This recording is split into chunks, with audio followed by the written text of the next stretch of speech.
أعوذ بالله من الشيطان الرجيم. بسم الله الرحمن الرحيم. الحمد لله رب العالمين، الرحمن الرحيم، ملك يوم الدين.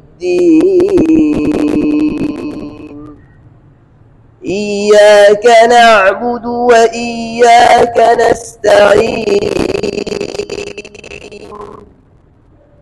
اهدنا الصراط المستقيم، صراط الذين أنعمت عليهم. اهدنا الصراط المستقيم،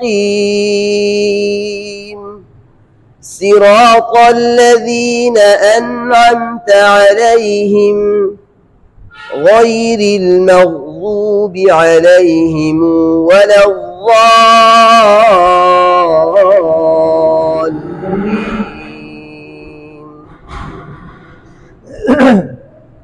سورہ فاتحہ قرات ابن کثیر، ان کے دو راوی ہیں، ایک راوی بزی ہے، ایک قنبل۔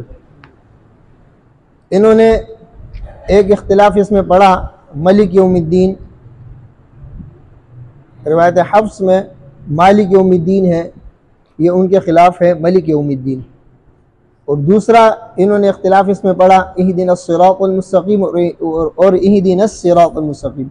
یہ دونوں کلمات جس پہ الف لام داخل ہے اور جو بغیر الف لام کے ہیں، دونوں کلمات میں اس نے پہلے صاد پڑھا، دوسری مرتبہ اس نے سین پڑھا۔